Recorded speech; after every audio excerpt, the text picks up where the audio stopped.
परम आदरणीय बहन कुमारी मायावती जी को अपना आदर्श नेता मानते हुए और उनके बताए हुए रास्ते पर चलने का दृढ़ संकल्प करते हुए आज इस नागपुर जिले की बहुत ही महत्वपूर्ण समीक्षा बैठक में उपस्थित उत्तर प्रदेश के महासचिव सम्माननीय अध्यक्ष शैलेश जी, सम्माननीय योगेश ठाकरे जी, सम्माननीय शेखर साहब, इस जिला के अध्यक्ष सम्माननीय लांजेवर साहब, जिला के उपाध्यक्ष सम्माननीय इब्राहिम भाई,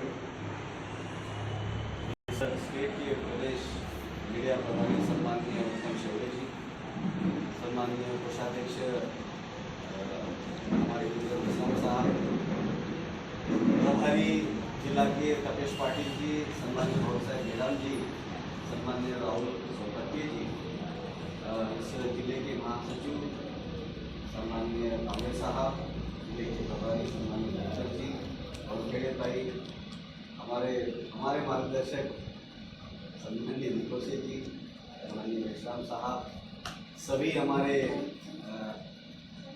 इस नागपुर महानगर पालिका के कॉर्पोरेटर, ओबीसी समाज के नेता राजू भाऊ, हमारे मुस्लिम समाज के नेता, तमाम विधानसभा से आए हुए विधानसभा के अध्यक्ष, जिला के इंचार्ज, सभी साथियों को मेरा जय भीम। उसी के साथ साथ हमारे जिला के विवेक के साथी मुरलीधर जी, साथियों आप लोगों को बहुत बहुत धन्यवाद इसलिए भी कि आप लोगों की मदद से 31 तारीख की जो संगठन समीक्षा थी वो बखूबी संपन्न हुई और सफल हुई। आप लोग सभी साथी वहाँ पर उपस्थित थे और जिस तरीके से हमारी महिला भगिनी ने सारी महिला भगिनी वहाँ उपस्थित थी, हमारे हमारे बहनाओं ने जिस तरीके से सम्माननीय आकाश आनंद जी का स्वागत किया तो वो बहुत प्रसन्नचित्त हुए, बहुत अच्छा लगा उनको कि भाई महाराष्ट्र में पूरे देश का सबसे अच्छा कार्यक्रम महाराष्ट्र में अभी तक का हुआ। साथियों आप लोगों ने देख लिया कि संगठन समीक्षा जो आप लोगों के सामने हमने वहाँ पर करी तो स्टेट के सभी पदाधिकारी, जोन के सभी पदाधिकारी और 36 जिलों में से 35 जिलों के जिलाध्यक्ष वहाँ उपस्थित। एक बंदे जी नहीं उपस्थित हो पाए क्योंकि उनका कुछ प्रॉब्लम था, लेकिन हम चाहते थे कि 100% संगठन की समीक्षा वहाँ हो और संगठन की समीक्षा केवल प्रेजेंट रहने से नहीं होती। तो अभी जो आप लोगों की समीक्षा हम लोगों ने करी तो आपने पेपर के ऊपर तो हमें दे दिया, लेकिन उन लोगों के चेहरे या कार्यकर्ता पदाधिकारी के चेहरे हमने नहीं देखे। इसलिए हमने ये डिसाइड किया है कि 10 तारीख का मुस्लिम भाईचारा कमेटी का प्रोग्राम जोन लेवल का सोलापुर में है, जिसके लिए मैं निकल रहा हूँ आज ही। वहाँ से आने के तुरंत बाद 13 तारीख से लेकर तो 3 दिन मैं नागपुर में आपके बीच में रुकने वाला हूँ। उस समय ऐसी विधानसभा है कि जहाँ से हमें रिजल्ट चाहिए, जैसे उमरेड है, जैसे आपका कामठी है, आपके नागपुर की सारी विधानसभा है, वहाँ पर हमारे सभी साथी वहाँ एक्चुअल संगठन की समीक्षा का प्रोग्राम वहाँ पर होगा और उस समय आप सभी जिले के जो इंचार्जेस हैं, जो उस विधानसभा के प्रमुख हैं और उन्हें जिले के तरफ से वहाँ लगाया गया ऐसे सभी प्रभारियों से मेरी दरख्वास्त रहेगी। उसी के साथ साथ जिले से जिन लोगों को उस विधानसभा में लगाया गया है उन लोगों से मेरी दरख्वास्त रहेगी कि अभी जो संगठन समीक्षा हुई है वो प्रॉपर है कि नहीं, इसके लिए आप जुट जाओ। और जिस दिन हम वहाँ पर आएंगे उस दिन मुझे सारे पदाधिकारी वहाँ उपस्थित थे। इसी के साथ साथ साथियों आप लोगों ने, नागपुर के निवासियों ने इसके पहले भी महाराष्ट्र का नाम बहुत बड़ा रोशन किया है। जहाँ रिजल्ट होता है वहाँ झगड़े तो होते ही है और जहाँ कुछ नहीं होता वहाँ कोई झगड़े नहीं होते। इसलिए मैं मानता हूँ कि नागपुर में ये चलने वाला है और पिछले कई महीनों से मैं नागपुर के बारे में दिन ब दिन सोच रहा हूँ कि कैसे हो, क्योंकि मुझे भी ये हिदायत है कि नागपुर में सबसे अच्छा रिजल्ट निकालना और मैं आप लोगों के सहारे अच्छे से अच्छा रिजल्ट निकालने की कोशिश कर रहा और करूँगा। लेकिन रिजल्ट तभी निकल सकता है जब हमारे अंदर आपसी जो भाईचारा है वो निर्माण, जो मुझे दिखाई पड़ता है वो मैं बता रहा हूँ।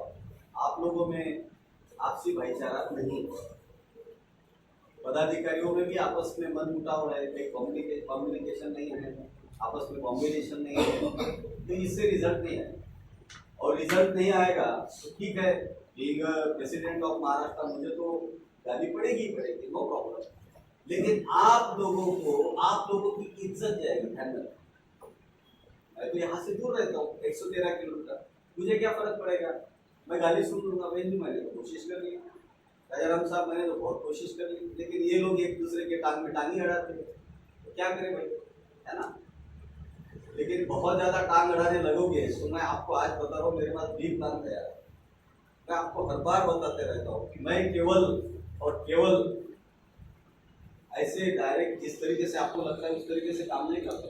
आपको मालूम है ना, मोदी जी काम कर रहे हैं, प्राइम मिनिस्टर है, तो कितनी यंत्रणा रहती है, रॉ है, NSA है, CBI है, बहुत सारी है, वो अंदर से बिल्कुल काम करते रहते। तो मैं बार बार हमारे वरिष्ठ पदाधिकारी के साथ भी, आप लोगों के साथ भी इसलिए बैठ रहा हूँ कि यहाँ इसके पहले जो हुआ वो हुआ। आप लोगों ने कई बार महापौर बनाओ अभियान भी चलाया और ईमानदारी से काम किया। पिछले बार मेरे ख्याल से 17 सीटें सेकंड पर थी, 20 सीटें, 10 सीटें आपकी चुन के आई, 20 सीटें आपकी सेकंड पर।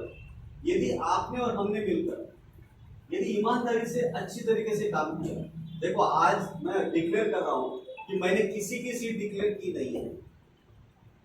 किसी को ये लगता है कि डिक्लेयर हो गया तो वो ऐसा ना समझे, हम तो कंपटीशन लगाना चाहते भाई, अच्छे से अच्छे कैंडिडेट है,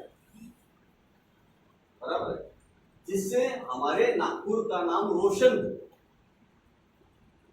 रिजल्ट कहां पर है, पूर्व विदर्भ, सबसे अच्छा रिजल्ट कहां पर, नागपुर में, अमरावती में, उसके बाद थोड़ा सा चंद्रपुर में। अरे हमारे 5-6 जिले हैं, थोड़ा सा गोंदिया में, भंडारा में है, वर्धा में है, इसके अलावा आप छोड़ दो तो उधर कुछ होने वाला नहीं। और ये इलेक्शन में बहन जी ने मुझे डायरेक्टली हिदायत दी है, और जब भी कुछ बताना हो तो वहां से फोन आ जाता है। मैं आप लोगों को बताना चाहता हूँ, पर्टिकुलरली नागपुर के साथियों को, कि हमारे महाराष्ट्र में सम्माननीय राजाराम साहब को लगाया गया है, वो हमारे के प्रभारी है। उसके बाद सम्माननीय मोहित आनंद जी को लगाया गया है, वो हमारे सेंट्रल कोऑर्डिनेटर है। उसके बाद अभी मैं डिक्लेयर नहीं करना चाहता था, लेकिन कर रहा हूँ, 22 तारीख को डिक्लेरेशन आपके सामने हो जाएगा। 4 स्टेट के लोकल कोऑर्डिनेटर्स को लगाया गया है, 4, आपके तरफ एक दूसरा कोऑर्डिनेटर क्या आएगा, वो 22 तारीख को आपको मालूम पड़ेगा, और मैं आपका प्रदेश अध्यक्ष हूँ। इन लोगों को छोड़कर जब तक कोई और हमारे बीच में नहीं आता है तो हमें उधर की कोई चीज यहाँ पर करने की कोई गरज नहीं। मेरी आप लोगों से हाथ जोड़ कर दीजिए, क्योंकि हम लोग क्या है, बारिश उधर उत्तर प्रदेश में आती है और हम यहाँ छाता पकड़ते हैं, हमारे हमेशा की प्रॉब्लम है। हमें महाराष्ट्र में कुछ करके दिखाना, और महाराष्ट्र में और आप और हम मिलकर ही करके दिखाने वाले। मुझे ये भी मालूम है कि टिकट देते हुए हमें बहुत ज्यादा तकलीफ होने वाली है, क्योंकि एक एक टिकट के लिए 2-2, 5-5 लोग रहेंगे। अब किसके साथ कैसा न्याय अन्याय ये, लेकिन मैं अकेला कुछ नहीं करने वाला हूँ। मैं आज भी ये डिक्लेयर कर रहा हूँ कि आपकी हर विधानसभा में एक कमेटी रहेगी, जिसमें विधानसभा के अध्यक्ष रहेंगे, जिसमें जिले के अध्यक्ष रहेंगे, स्टेट से लगाए गए साथी उसमें रहेंगे, और जिले से जो एक साथी वहाँ इंचार्ज है वो रहेंगे, और एक बामसेट के साथी भी रहेंगे। और ये 5 लोग हमें जो रिपोर्ट देंगे, जो लिख कर देंगे, भाई ये 3-4 लोग हैं, इसमें से एक आदमी से एक होना, उसी में से सिलेक्शन होगा। उसमें जिताऊ कौन है, टिकाऊ कौन है, और थोड़ा धनबल वाला भी होना, क्योंकि इलेक्शन लड़ने के पैसा लगता है। अब इसमें पीछे मत चले जाओ, अब इसके आगे चलना है। ये तो बोलोगे भाई लोगों के पास पैसा नहीं था तो लोग लड़ते हैं, वो अलग चीज है। अब वो चीज हमें हमारे ध्यान में आ गई, इसके बाद ये सारी चीजें नहीं हो, भविष्य में तो बिल्कुल नहीं। कहने का मतलब क्या है साथियों, मैं आप लोगों का समय इसलिए ले रहा हूँ कि अच्छा संगठन इसलिए चाहिए कि हमारा रिजल्ट निकल जाए, और इधर के सारे लोग वो लोग हैं जिन्होंने रिजल्ट निकाला है नागपुर में। इसलिए यहाँ के जो बड़े पदाधिकारी हैं, यहाँ के जो पदाधिकारी है, अध्यक्ष है, जिले के प्रभारी हैं, विधानसभा के अध्यक्ष हैं, इन सारे लोगों की जिम्मेदारी बनती है यहाँ पर अच्छे से अच्छा रिजल्ट आए और उसके लिए अच्छे से अच्छा कैंडिडेट ढूंढे। अच्छा कैंडिडेट होगा तो रिजल्ट आएगा, नहीं तो हम बोलेंगे कि हम आपस में बांट लेते तो 10 का 2 हो जाएगा, 10 का 1 पर आएगा। और अभी अभी जो हमने समीक्षा की, मैं आज इस समीक्षा से आज तो भी मुझे अच्छा लग रहा है कि नहीं ठीक है भाई, अपने लोगों ने थोड़ा सा ठीक ठाक काम किया, थोड़ा बहुत तो आगे बढ़े हैं। पिछली बार की अपेक्षा आज की समीक्षा थोड़ी ठीक ठाक है और लोगों ने भी बताया है और जो हमने देखा उसके ऊपर से लग रहा है कि नहीं समीक्षा ठीक ठाक है, लेकिन वो उस लेवल की समीक्षा नहीं थी जिससे हमारी सीटें निकल जाए। और इसलिए हम लोग ये चाहते हैं कि यहाँ ज्यादा से ज्यादा कंसंट्रेशन हो, ज्यादा से ज्यादा पेनिट्रेशन हो, इसलिए हर विधानसभा में कुछ जो चिन्हित वार्ड है या प्रभाग है उसमें भी हम लोग स्टेट के सारे लोग उसमें जाने का काम आने वाले दिनों में करने वाले।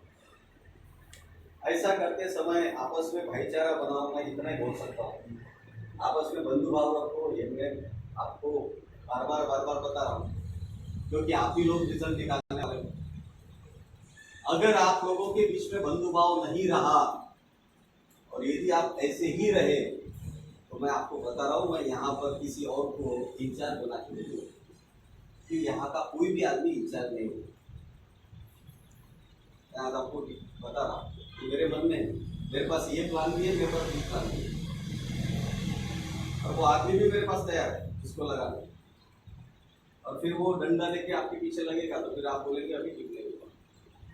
तो मैं समझता हूँ कि भाई आप ही लोगों को सब करना है, आप ही लोगों के माध्यम से सब करना है, तो मैं आपके ऊपर कोई तीसरा बिठाने की मेरी इच्छा नहीं है, लेकिन मुझे रिजल्ट चाहिए।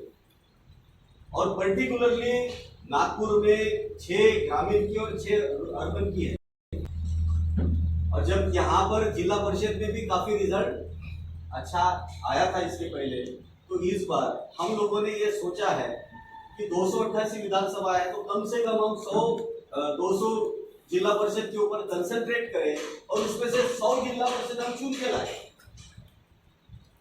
जहां नगर परिषद में हमारा कोई खाता भी ओपन नहीं हुआ था वहां हमारा खाता ओपन हो जाए, जहां नगर पंचायत में हमारा कोई खाता ओपन नहीं हुआ था वहां हमारा खाता ओपन हो जाए। साथियों 62 विधानसभा 60 विधानसभा आती है, 60 है 60 है कि 61 है विदर्भात 62 विधानसभा है। तो 62 विधानसभाओं में यदि हम लोगों ने ईमानदारी से काम किया तो जो कि कहते हैं कि विदर्भ का जो एरिया है वो फर्टाइल एरिया है, पोटेंशियल ज्यादा है।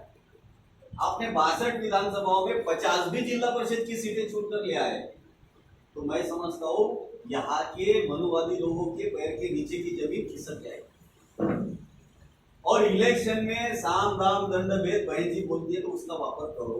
अब वापर कैसे करना है आप सोचो, और ये करते समय किसी के पैर मत खींच लेना, क्योंकि हमारे लोगों को एक दूसरे के पैर खींचने की बहुत आदत है, अपने तरफ देखते नहीं दूसरे की तरफ देखते। अभी मुझे 1-2 दिन पहले कुछ एक साथी है जो हमारे पार्टी में नहीं है लेकिन आना चाहता है, उसने रिपोर्ट दी नहीं यार, बोले आपके वो प्रदेश के जिले के पदाधिकारी बराबर काम नहीं कर रहे, ये नहीं उनके ऐसा है वैसा है। मैं बोला एक नाम बता दो मुझे नागपुर के अंदर की जिसके ऊपर उंगली उठाओ कि इसके ऊपर कोई ब्लैक स्पॉट नहीं हो। हर एक आदमी राजनीति में कितना भी अच्छा आदमी क्यों ना चला जाए उसके ऊपर कहीं ना कहीं तो उंगली उठती है, क्योंकि राजनीति नहीं है ऐसा। कोयले के खान में जाओगे और आपको जाला नहीं लगेगा, ऐसा पॉसिबल है क्या? कोणी असं बोलू शकते का की माझ्यावर कुठलेच ऑब्जेक्शन नाही, इथं बसल्यापैकी सांगतो कोणी जर असं म्हणत असेल ना माझ्यावर कुठलेच ऑब्जेक्शन नाही आहे तर तो चूक आहे। कारण राजकारण मध्ये आपण आहो सध्या, एक माणूस तुमच्याबद्दल चांगलं बोलले तर 10 वाईट बोलणार आहे, कोणी असो। इथे बसलेल्यापैकी सगळे मी असो, हे असतील कोणी असो, आणि आमचे कार्यकर्ते मग तीच गोष्ट घेऊन समाजात जातात, मग म्हणतात आम्हाला वोट नाही भेटला। आमचे कार्यकर्ते टपरीवर बसून त्यांच्याबद्दल चर्चा करतात आणि मग म्हणते की आम्हाला वोट नहीं भेटला। अरे बूथ लगाते समय तुम घर में बैठे हो और बोलते हो बूथ के ऊपर वोट नहीं मिला, बूथ के ऊपर आप बैठ नहीं रहे, और इलेक्शन होने के बाद उस आदमी को डैमेज करते हो, तो गलत है ना। जब ये आपका हमारी लड़ाई है, सभी की हो सकता है कुछ लोगों से गलतियां हुई है, जो भी हुई है भाई, गलतियों के बाद में तो वापस लिया जाता है, नहीं लिया जाता। गलतियां सबसे होती है, जो काम करेगा उससे गलती होगी, ये मेरा मानना है। मुझसे भी गलती हो सकती है वाले, वार्ड लेवल तक के हम लोग जाएंगे। अभी तो मेरे पास इतना अच्छा समय आ गया कि 4-4 कोऑर्डिनेटर लगा दिए हैं। अब मेरे पास समय 4 लोगों को मैं 4 बांट दूंगा और मैं आके बैठूंगा नागपुर में, क्योंकि मुझे नागपुर में, अमरावती में, वर्धा में, गोंदिया में, भंडारा में और चंद्रपुर में रिजल्ट निकाले। तो इसलिए बता रहा हूँ कि हम आपके कंधे से कंधा मिलाकर काम करने के लिए जाते हैं, बशर्ते थोड़ा थोड़ा एक कदम आगे आ जाओ। किसी के कोई गलती होगी तो खुले दिल से माफ करो और साथ में मिलकर चलने की कोशिश करो। साथियों, यही मैं आपको बताना चाहता हूँ। बाकी 31 तारीख का आपका प्रोग्राम था, आपका सबका, हमारा सबका, उसका हिसाब किताब मैं 22 तारीख को स्टेट की मीटिंग में रखने वाला हूँ। तो जितने भी स्टेट के साथी हैं और जिला अध्यक्ष वो आप आए, लेकिन मोटा मोटा आपके सामने रखता हूँ, 12.5 लाख रुपए का खर्चा हुआ उसमें और 9,22,000 रुपये हमारे साथियों